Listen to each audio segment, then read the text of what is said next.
सिर्फ हिसाब किताब नहीं होता sir, it is also an audit of our priorities. ये बताता है कि देश में किसे रिलीफ मिलेगा, किसे वेट करने के लिए कहा जाएगा और किसे एडजस्ट करने के लिए कहा जाएगा। Sir, I rise to speak not on abstract numbers today but on everyday anxieties of Indians.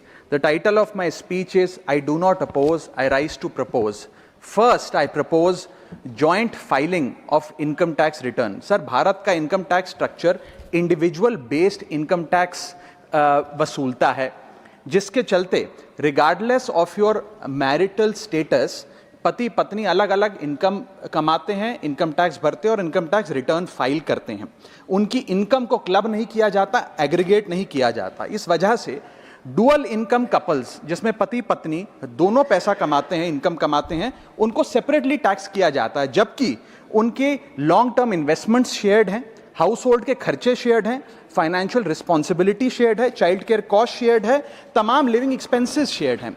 दुनिया के कई देशों में सर पति पत्नी को एक इकोनॉमिक यूनिट की तरह रिकॉग्नाइज किया गया और joint filing of income tax का प्रावधान दिया गया। लेकिन भारत में खर्चे स्पाउसेस शेयर करते हैं, लेकिन जब इनकम टैक्स भरने की बात आती है तो इनकम टैक्स डिपार्टमेंट दोनों को स्ट्रेंजर्स करार देता है। मैं आपको उदाहरण के माध्यम से समझाना चाहूंगा। सर, समझिए कि दो परिवार हैं, एक ही शहर में रहते हैं, एक ही कंपनी में नौकरी करते हैं। एक परिवार है जो 20 लाख रुपए कमाता है साल का, दूसरा परिवार भी 20 लाख रुपए कमाता है। स्कूल की fees, rent, grocery, medical bill सब समान है, लेकिन इनकम टैक्स अलग अलग। जैसे कि एक पति पत्नी है, राहुल और ऋचा, दोनों काम करते हैं। राहुल साल का 10 लाख कमाता है, ऋचा भी साल का 10 लाख कमाती है। इनकी कुल इनकम 20 लाख रुपए। क्योंकि 12 लाख रुपए तक की रिबेट पर एसएससी इनकम टैक्स देता है, तो ना राहुल को इनकम टैक्स भरना पड़ता है क्योंकि उसकी आमदनी भी 12 लाख से कम 10 लाख है, और ना ही ऋचा को इनकम टैक्स भरना पड़ता है क्योंकि उसकी आमदनी भी 12 लाख से कम है, यानी कि हाउस होल्ड का टैक्स जीरो। दूसरा परिवार है नमन और नेहा। नमन साल का 20 लाख रुपए कमाता है और नेहा ने अपनी नौकरी छोड़ दी। वो घर पर बच्चे का ध्यान रखती है, माता पिता की जो बूढ़े हो गए उनका ख्याल रखती है। सर, नमन और नेहा की भी फैमिली इनकम 20 लाख है, लेकिन क्योंकि इंडिविजुअल टैक्सेशन है, नमन को 20 लाख के हिसाब से, स्लैब के हिसाब से इनकम टैक्स भरना पड़ता है 1,92,400 रुपए, और वहीं नेहा क्योंकि उसकी इनकम नहीं, उसे टैक्स नहीं भरना पड़ता। यानी कि दो परिवार, सेम इनकम, लेकिन एक परिवार को कोई इनकम टैक्स नहीं भरना और दूसरे परिवार को 1,92,000 का टैक्स भरना पड़ता है। एक ही छत, एक ही किचन, एक ही हाउस होल्ड, एक ही बजट, लेकिन अलग अलग टैक्स। सर, मुझे लगता है कि अगर जॉइंट फाइलिंग ऑफ आईटीआर होगा तो इन मैरिटल कपल्स को इनकम टैक्स की जो रिलीफ है वो ज्यादा मिल पाएगा। मैं दूसरा एग्जांपल देता हूं। एक मैरिड कपल है सर, जो दोनों पति पत्नी आईटी प्रोफेशनल्स हैं, नौकरी करते हैं, एक ही घर में रहते हैं, शेयर्ड एक्सपेंसेस हैं। पति 18 लाख रुपए साल का कमाता है, पत्नी 6 लाख रुपए साल का कमाती है, यानी कि कुल इनकम दोनों की 18 जमा 6 24 lakh.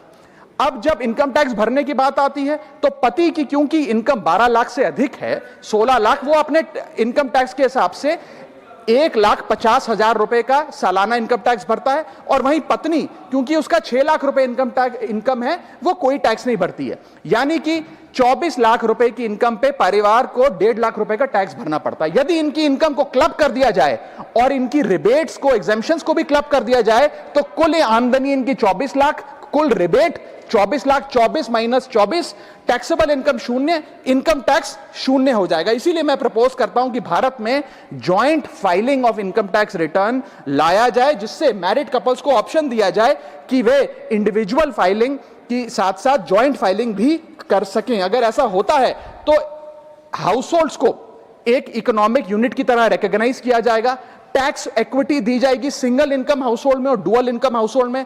Third, single income earner को अनयूज्ड एग्जेम्पशन अपने स्पाउस की यूज करने का मौका मिलेगा। इनकम डाइवर्जन की प्रैक्टिस, जैसे परिवार में अपने इनकम ट्रांसफर की जाती है ताकि परिवार वाले रिश्तेदार का स्लैब एक्सप्लॉइट किया जा सके, वो प्रथा बंद होगी। और sir, on a lighter note, ज्यादा लोग शादियां करेंगे ताकि वे इस इनकम टैक्स सेविंग का फायदा उठा सकें। सर, इंटरनेशनल कंपैरिजन मैं करना चाहूंगा। यूनाइटेड स्टेट्स, जर्मनी, फ्रांस जैसे देशों में जॉइंट आईटीआर का सिस्टम लागू है। सर, हमारा इनकम टैक्स स्ट्रक्चर कंपनियां रिकॉग्नाइज करता है, पार्टनरशिप रिकॉग्नाइज करता है, कॉर्पोरेशन रिकॉग्नाइज करता है, यहां तक कि हिंदू अनडिवाइडेड फैमिली को एज एन एसएससी रिकॉग्नाइज करता है। लेकिन हमारे समाज का मोस्ट फंडामेंटल इकोनॉमिक यूनिट, एक न्यूक्लियर फैमिली, पति पत्नी को as one single economic unit recognise नहीं करता, जो करना चाहिए। Sir, my second submission is I propose remove tax on disability pension on armed forces. Sir, एक सैनिक जब बॉर्डर पर गोली खाता है तो या तो वो शहीद हो जाता है, या यदि वो बच जाता है तो उसके शरीर का कोई अंग वो खो देता है, डिसेबल हो जाता है। इसके चलते सरकार उसे डिसेबिलिटी पेंशन देती है। ये कोई एहसान नहीं है, ये इनाम नहीं है, ये मुआवजा है, क्योंकि उसने देश की रक्षा करते हुए अपना एक अंग खो दिया, अपनी एक चीज, अपनी जीवन, अब वो एक रिड्यूस्ड क्वालिटी ऑफ लाइफ जिएगा। लेकिन विडंबना है कि आज हम इस डिसेबिलिटी पेंशन पर भी इनकम टैक्स लगाने जा रहे हैं। इस यूनियन बजट 2026 में फाइनेंस मिनिस्टर ने tax exemption on disability pension को विड्रॉ किया है, और 1922 से डिसेबल पेंशन आर्म्ड फोर्सेस को जो दी जा रही थी उस पर कोई इनकम टैक्स नहीं था। पहली बार 1922 से लेकर आज तक कोई इनकम टैक्स नहीं लगा, लेकिन अब हम उस पर इनकम टैक्स लगाने जा रहे हैं, जो कि ठीक नहीं है। मैं आपको एक उदाहरण के माध्यम से समझाना चाहूंगा। एक सोल्जर जो 20 साल का जब था, उसने भारतीय फौज को ज्वाइन किया। 25 साल सर्विस करने के बाद एक्सट्रीम कंडीशंस में उसने दिवाली बंकर में मनाई, ईद बॉर्डर पे मनाई, क्रिसमस के दौरान पेट्रोलिंग करी, अपने बच्चों के बर्थडे, अपनी मैरिज एनिवर्सरी, सुख दुख के मौके सब मिस किए। लेकिन उसने अपने सैक्रिफाइस को कभी टैक्स स्लैब और टैक्स एग्जेम्पशन के चश्मे से नहीं देखा। लेकिन जब ऑपरेशन के दौरान किसी इंजरी के चलते वो अपना कोई अंग खो देता है और मेडिकल बोर्ड उसे 40 से 50% डिसेबल घोषित कर देती है, तो उसके पास दो चॉइसेस होती हैं। या तो वो सर्विस छोड़ दे और पेंशन लेने शुरू लग जाए। अगर सर्विस छोड़ के वो पेंशन लेने लग जाता है तो उसकी पेंशन एग्जेम्प्ट है। लेकिन अगर वो सर्विस नहीं छोड़कर अपनी पूरी टेन्योर काम करता है, अपाहिज होने के बाद, डिसेबल होने के बावजूद भारत माता की सेवा में कार्यरत रहता है, तो उसको डिसेबिलिटी पेंशन जब मिलती है रिटायरमेंट के उपरांत, तो उस पर इनकम टैक्स इस अमेंडमेंट के द्वारा लगाया जा रहा है। सर, ये करके हम एक प्रकार से दो category of wounded soldiers create कर रहे हैं, जिसमें दर्द सहकर जो फौजी ज्यादा काम करता है उससे ज्यादा टैक्स लिया जाएगा। हम अननोइंगली पनिश कर रहे हैं सैनिकों को घायल होने के बाद जो काम करते हैं। So we are penalising courage, we are taxing endurance. मैं कहना चाहता हूं sir, when the wound is same, service is same, sacrifice is same, tax treatment अलग अलग नहीं होना चाहिए। डिसेबिलिटी पेंशन कोई विंडफॉल गेन नहीं है, कोई बोनस नहीं है, कोई प्रिविलेज नहीं है। अगर भारत माता की सेवा में उस सैनिक ने अपना कोई अंग खो दिया, उसको टैक्स मान के और उसकी डिसेबिलिटी पेंशन को अतिरिक्त इनकम मान के उस पर टैक्स नहीं लगना चाहिए। You can tax income, you can tax profit, but you cannot tax a soldiers sacrifice.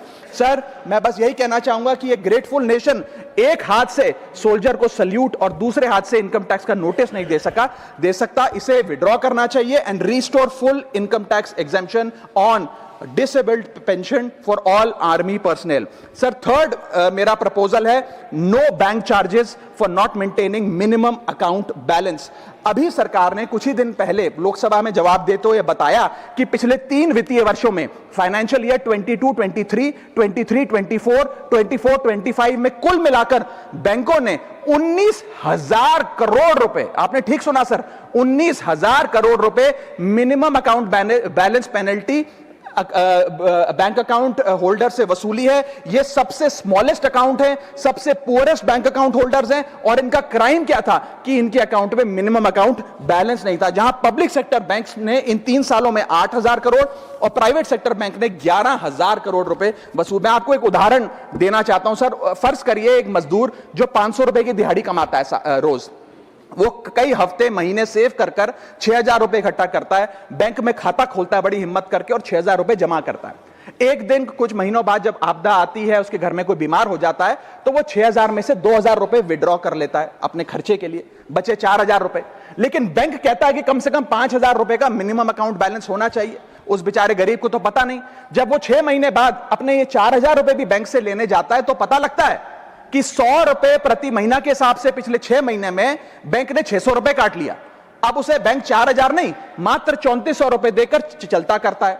Sir अब आप सोचिए उस गरीब के लिए 600 रुपए की अहमियत, और बैंकों की हालत यह है कि कई बार तो ये चार्ज लगा कर आपका बैलेंस नेगेटिव में पहुंचा देते हैं। इतना तो आपने जमा नहीं कराया जितना वो आपसे वसूल लेते हैं। Sir a persons balance, poor persons balance falls below the minimum level, the bank should not treat this as a crime। मैं समाप्त कर रहा हूं सर। Sir bank account are meant to give financial security, ये हमें फाइनेंशियल सिक्योरिटी की जगह आज फाइनेंशियल स्ट्रेस देते जा रहे हैं, और एक बैंकिंग सिस्टम को हमने ऐसी व्यवस्था में तब्दील कर दिया है जिसमें पॉवर्टी को पनिश किया जाता है। मैं समाप्त कर रहा हूं, आधे मिनट में खत्म कर दूंगा सर। Sir if we want 16 minute है। हाँ, मैं समाप्त कर रहा हूं। इफ वी वांट पार्टी में से कटेगा। हाँ मैं खत्म कर रहा हूं, कोई नहीं, 1 मिनट फालतू ले लूंगा सर।